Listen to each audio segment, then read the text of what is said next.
Bueno, no sé cómo se llama la de los demás, pero vamos a ir comenzando porque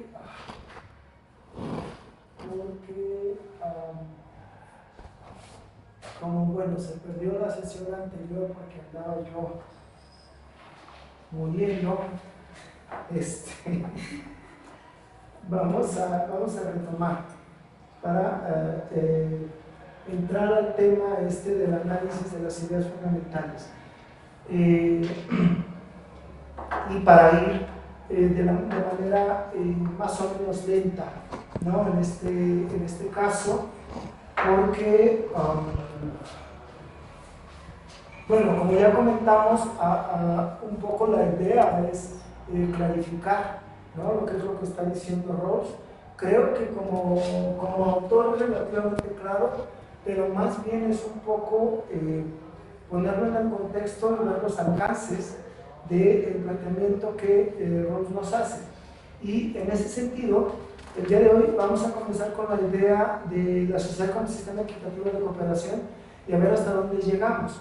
Pero para precisamente entrar adecuadamente a la idea como sistema equitativo de cooperación, me voy a regresar unos párrafos porque en la sesión anterior, en la sesión última, hizo falta hacer un señalamiento a propósito de la noción misma de sociedad y, digamos, más bien de la noción de sociedad democrática, que es de la que Rawls está partiendo.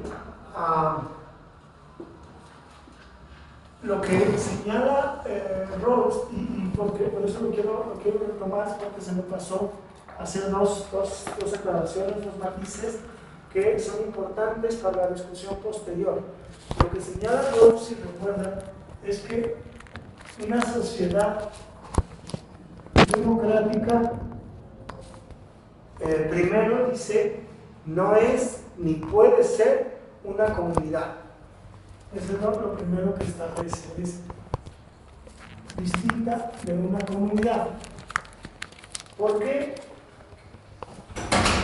Porque Rawls entiende que una comunidad sería un grupo de personas que están unidas, compartiendo y defendiendo una determinada doctrina comprensiva. Una comunidad se caracteriza por compartir una doctrina moral comprensiva. Que una doctrina moral comprensiva puede ser una religión, puede ser una cosmología, puede ser una filosofía, puede ser o simplemente una teoría moral como tal, alguna teoría filosófica que tomáramos y que fuese compartida por un grupo de personas. Y esto, ¿por qué es que son necesariamente diferentes? Porque, según Rawls, la sociedad democrática se caracteriza por un hecho, lo que él llama el hecho del pluralismo razonable, que lo veremos con más detalle más adelante.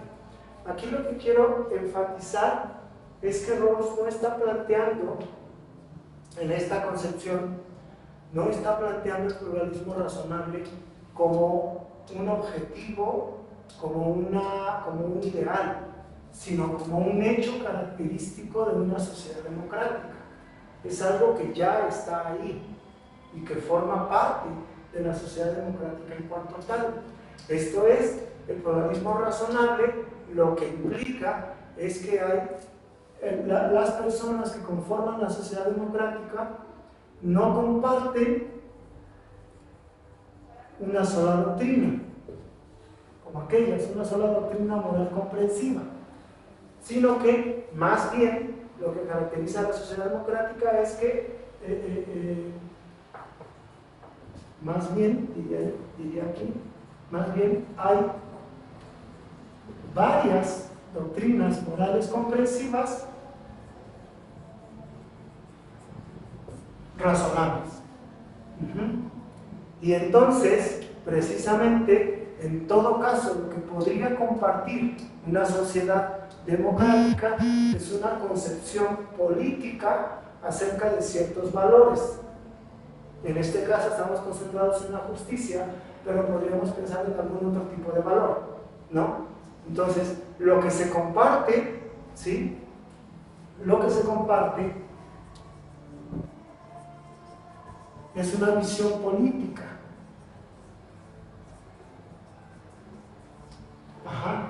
No una doctrina política y no una doctrina moral comprensiva. Entonces, desde las distintas doctrinas morales comprensivas que implican valoraciones éticas, morales, estéticas, religiosas, sociales o del carácter que sea, desde cada una de ellas lo que se hace es construir una doctrina política que es la que sí se comparte para darle sustento a la sociedad. Por eso una sociedad democrática no puede ser una comunidad, porque la comunidad tiene una sola doctrina moral comprensiva y la sociedad tiene varias. Entonces, en tanto que una sociedad de pronto se pusiese de acuerdo y decidieran todos los miembros de esa sociedad compartir una sola doctrina moral comprensiva, se convertiría en comunidad y dejaría de ser sociedad. ¿Sí? Esa es, digamos, la idea, en primer lugar, ¿no? Y, en segundo lugar, también es importante el otro señalamiento que hace Rawls, antes de avanzar a lo que sigue, el otro señalamiento. Una sociedad democrática o no, pero una sociedad ahora no es una asociación, ¿sí? No es y nunca puede ser una comunidad y no es una asociación, ¿sí? ¿En qué sentido? En el sentido de que a la sociedad, y esto es algo que puede sonar discutible, pero por eso es que lo quiero aclarar. Buenas tardes. ¿En qué sentido es que lo dice? Dice Rawls, no es una asociación porque a la sociedad no se entra ni se sale voluntariamente.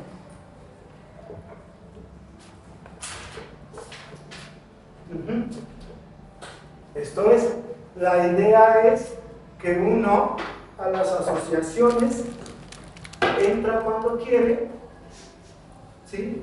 Y se sale también cuando quiere, mientras que a la sociedad no llego cuando quiero, llego cuando nazco. Y entonces no hay una entrada voluntaria. Y tampoco me voy cuando quiero, por lo menos en principio. Ahí es donde es importante hacer un registro inmediatamente. Normalmente uno se sale de la sociedad cuando se muere, ¿no? Ese es, digamos, el momento. Y casi nadie, algunos claro que sí, pero casi nadie, es un porcentaje relativamente menor, aunque cada día crece más. La mayoría de la gente no se muere voluntariamente, pues. Sí hay gente que se muere voluntariamente y es muy respetable, pero muchos no, la gran mayoría no. Entonces, lo que está tratando de decir Rawls es que la pertenencia a la sociedad tiene un carácter distinto de la pertenencia a los otros tipos de agrupaciones humanas a los que podemos acceder. Ahora, ¿cuál es el matiz? Evidentemente, en el mundo contemporáneo, con las modificaciones legales y las modificaciones que hemos tenido de la concepción de la persona, se podría decir que sí puedo salir voluntariamente de una sociedad e integrarme a otra. Pero lo que está tratando de señalar Rawls es que en el momento en el que salgo de una sociedad y me integro a otra, sigue operando el hecho de que estoy dentro de una sociedad. ¿Sí? De que estoy dentro de una sociedad. Esa es un poco la idea. A diferencia de que de una asociación me puedo salir, por ejemplo, simplemente llamando por teléfono y decirles denme de baja, ¿sí? O en los casos ya contemporáneos, haciendo un clic para cambiar de sociedad en el otro sentido.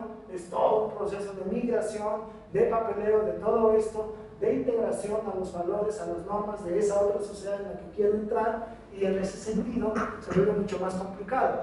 Y en ese caso, cuando cambio de sociedad, si es que se da ese efectivo cambio, estoy aceptando entrar a la sociedad como si hubiese entrado así. Esto es, me asumo ya como formando parte de aquella sociedad como si hubiera nacido en ella. Ajá. Y eso es lo que espero que la otra sociedad acepte de mí, que me acepte como si hubiera nacido en ella. Ajá. Entonces esto es el matiz que me faltó aclarar suficientemente en la ocasión anterior, porque ahí está, acá. Porque se requiere entender. Entonces esto va a dar pie a que cuando nos preguntamos, bueno, pero si no entro ni salgo voluntariamente, ¿cómo puede ser libre el ciudadano? Si no entra ni sale voluntariamente de la sociedad, ¿cómo puede ser libre? Y entonces lo que dice Rawls es, para ello podemos recurrir a decir que la sociedad democrática es un sistema equitativo de cooperación, y precisamente el elemento de equidad restaura la libertad, o abre de nuevo la puerta para la libertad. ¿Sí? Ese es parte del entramado argumental que está desarrollando Rawls. El asunto de que si la sociedad, si una sociedad no democrática, piensen ustedes en una sociedad estamental, en una sociedad jerárquica, o en una sociedad esclavista, donde me toca ser esclavo, que no puedo entrar y salir voluntariamente, y efectivamente pues me acaso. De hecho, mi propia condición de esclavo me dice que no soy libre. Pero si soy ciudadano de una sociedad que es un sistema de cooperación, mientras la cooperación sea equitativa, puedo recuperar el elemento libertad, en términos políticos, otra vez, no en términos psicológicos ni en términos místicos, en términos políticos. Ajá. Ese es un poco lo que vamos a ver. Precisamente por eso la idea organizadora central es la idea de la sociedad como sistema equitativo de cooperación, porque es esa la que va a servir para que podamos recuperar el asunto de la libertad. Ajá. Esa es la primera parte. Estoy regresándome, para los que llegaron, estoy regresándome un poco antes de entrar a la sociedad equitativa como sistema equitativo de cooperación, que es donde tenemos que partir el día de hoy. Sobre esto, ¿algún comentario, algo que aclarar? O sea, antes de los 3 capítulos que tocaba ver hoy. Exacto, estoy en los párrafos antes, 3 o 4 párrafos antes. Y ahora sí voy a lo que toca el día de hoy. Ajá. ¿Hasta aquí estamos bien? Bueno, entonces, la idea de la sociedad como sistema equitativo de cooperación, ahorita la expongo claramente. Lo primero, antes de entrar a la idea misma, lo que señala Rawls es que una de las metas posibles que se puede plantear justicia como equidad es tratar de proporcionar una base filosófica y moral aceptable para una sociedad democrática. Hay dos cuestiones aquí que hay que señalar, por eso les digo que trato de ir lento porque van saliendo muchas cositas. Rawls lo plantea diciendo que justicia como equidad puede aspirar a proporcionar una base filosófica y moral aceptable para una sociedad democrática, lo cual no implica que diga que justicia como equidad sería la única base moral posible. de ninguna manera. Ni siquiera implica que en este momento esté afirmando que es la que él considera más adecuada. Únicamente implica que dice que esta teoría puede intentar hacer eso, dada esta base filosófico-moral que nos... ¿Quieres saludar? Ah, yo no sé qué buscaba salir. No,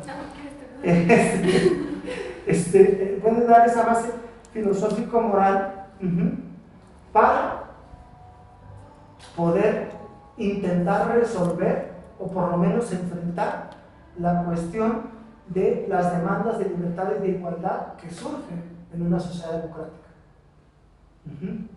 Esto es, lo que está diciendo es que este fundamento filosófico-moral, político-moral, perdón, este fundamento político-moral puede servir también como fundamento para poder plantear adecuadamente o de manera sensata los problemas de las distintas exigencias de libertad e igualdad que surgen en una sociedad democrática para intentar buscarles una respuesta, una solución. Esa sería la cuestión.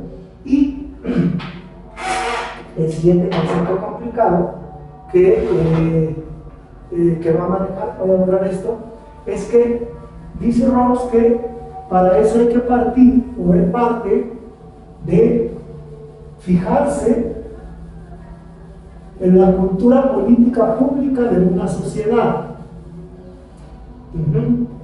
La cultura política pública de una sociedad democrática y en las tradiciones de interpretación jurídica que tiene. Cultura política pública, ¿sí?, de una sociedad democrática. Ahorita acá está la sociedad democrática. No es necesario mencionarlo, pero en todos los, digamos, los postulados que va ofreciendo, o las ideas que se van desarrollando a lo largo del texto, se presentan mucho los 4 principios que vimos en los párrafos anteriores. Sí. O sea, en este caso podría ser que esté ahí primero discernir o ver si hay un problema político, etcétera. Exactamente, sí, es un poco eso, es ir jugando con los distintos papeles de la filosofía política para tratar de identificar lo que él considera que es la cuestión fundamental de la filosofía política. Pero sí es desde los cuatro papeles que la filosofía política puede llegar a tener. Efectivamente es así. Entonces, en este asunto de la sociedad democrática, las tradiciones de interpretación jurídica son relativamente fáciles de identificar, ¿no? Esto es, las sociedades democráticas modernas tienen, casi todas ellas, o una Corte de Constitucionalidad o un Tribunal Supremo, que técnicamente no son exactamente lo mismo, pero que, digamos, en términos generales, se pueden asumir como siendo lo mismo. En el caso mexicano, por ejemplo, la Suprema Corte de Justicia de la Nación no es en sentido estricto un Tribunal Supremo, es una Corte de Constitucionalidad. Entonces, es distinto en ese sentido y genera jurisprudencia que es reconocible. Y ahí podemos entonces ver cómo se concibe a sí misma esa sociedad en esa jurisprudencia. Lo que es más difícil a veces de reconocer es esto que llamamos cultura política pública, porque es una parte, es una suerte de sentido común cívico-político que se supone que permea a los miembros de una sociedad. O sea, es una suposición nada más que tiene. No, es que sí existe la cultura política pública, pero a diferencia de las jurisprudencias que normalmente están registradas por escrito, la cultura política pública no tiene un manualito. Sí existe. Son valores compartidos por los miembros de una sociedad, de una sociedad democrática, pero no siempre son explícitos. Y al no ser completamente explícitos, ¿sí?, generan o pueden generar, digamos, pequeños debates acerca de cómo debemos entender eso. No sé si me explico más o menos a qué me refiero. Esto es, vamos a suponer una cosa que es curiosa, ¿no? Porque bueno, nosotros hablamos de México y en México las cosas funcionan un poco extrañas, pero imaginen ustedes esta idea porque se ha estudiado este tipo de cosas, por eso lo traigo como ejemplo. De repente se forma un embotellamiento, ¿no? En la gente que maneja sobre todo autos, ¿no? Se forma un estacionamiento, un embotellamiento.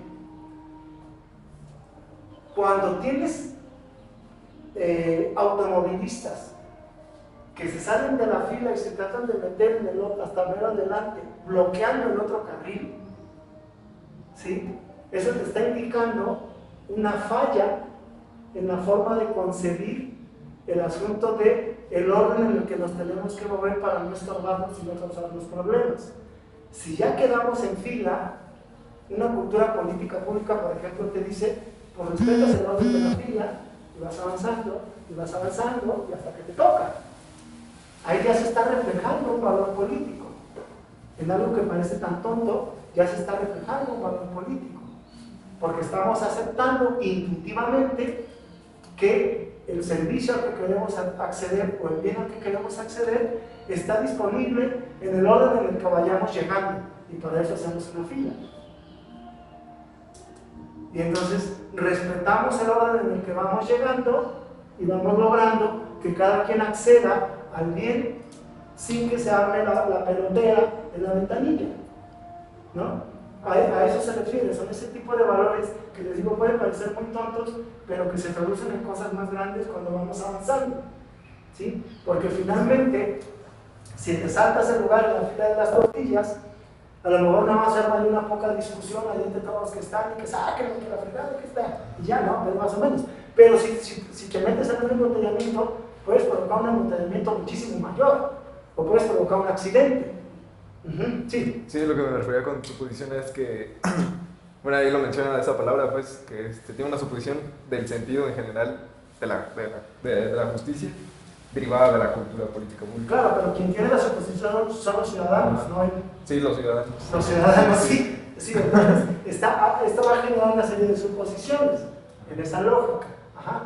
Entonces, de todo esto, estudiando esto, dice Rawls que se puede sostener que una sociedad democrática se concibe como un sistema equitativo de cooperación.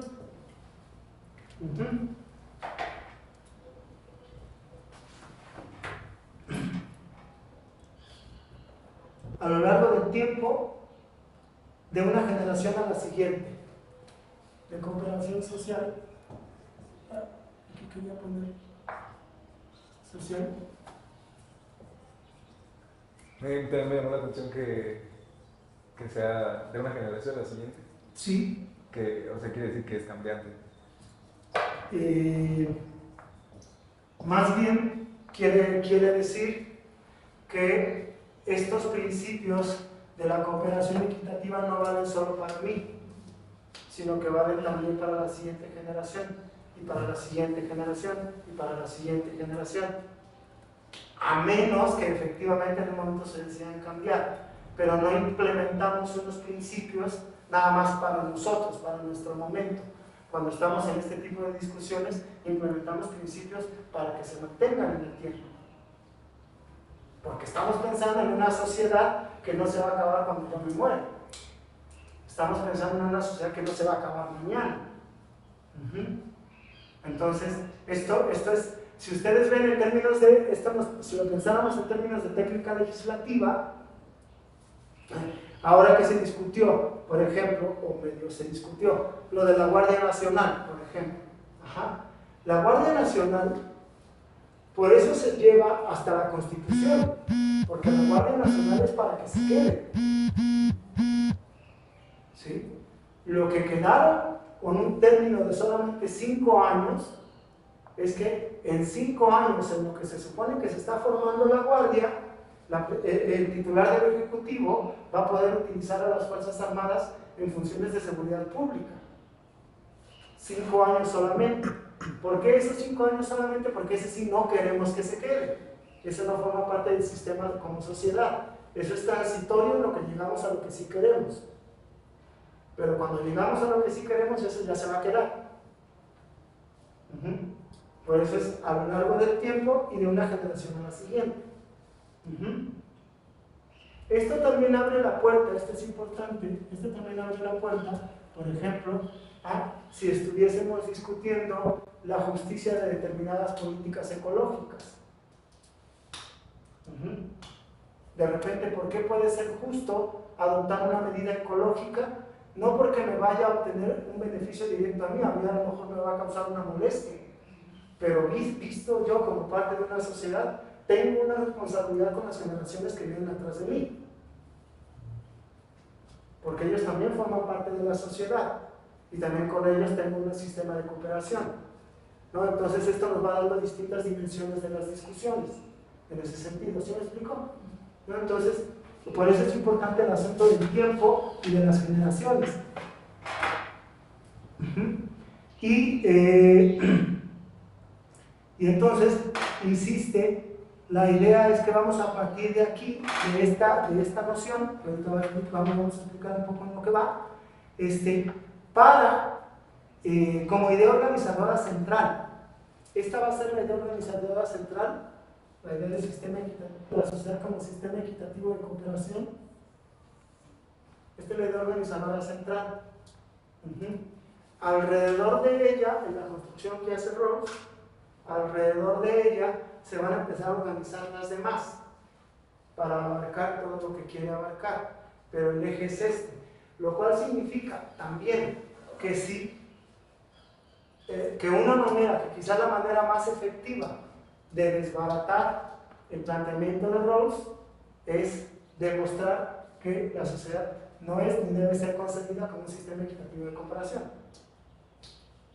y que tengamos buenas razones para decir que debe ser concebida de otra manera, porque como esta es la organizadora central, si le quito esta, se le cae el castillito, ¿no? Entonces este es el eje, ¿sí? La columna vertebral del planteamiento, para construir una concepción política de la justicia, no una teoría comprensiva acerca de qué es lo justo, sino una concepción política de la justicia. Y va a señalar que para ello va a apoyarse en otras dos, ¿sí? La idea de ciudadanos como personas libres e iguales, que en la secuencia de las 5 ideas básicas que va a exponer, esta es la quinta, esta es la última, pero que es, digamos, parte del apoyo, y la segunda, que es la que sí va a desarrollar casi inmediatamente, la idea de sociedad bien ordenada. ¿Sí?